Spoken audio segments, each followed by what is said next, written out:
Мен 1970 жылы ол кезде Егіндолақ ауданы Қоянды ауылында атақты қасиетті Қоянды ауылы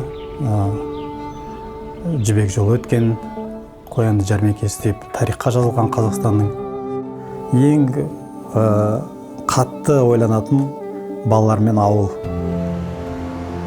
Демалыс күндері ауылға барам, комбайнның моторын жинаймын, өз нелеріммен, жұмыскерлеріммен. Тракторге отырып шөп шабам, тракторге отырып егін салам. 6 жыл солай жасадық. Спортивный площадканда ауылдың бәрі көмектесіп өзіміз құрдық.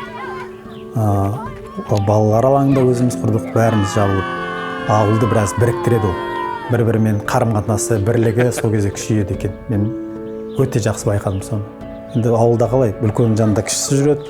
Содан кішілер шағын балалар ойын салып берейін деп, қасынан кішкентай балалар ойын алаңын салып берді. Әр заттан пайда табуға болады. Адам бос жатуға мүмкін емес. Қазақстанда мүмкіншілік жоқ, дамуға деген ол өтірік сөз.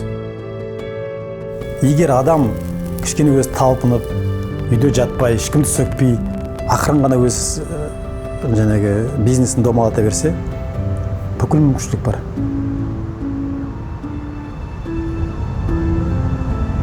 Біз мемлекет бізге не береді деп ойламауымыз керек. Біз мемлекетке не бере аламыз деп ойлауымыз керек. Сонда біз дамимыз.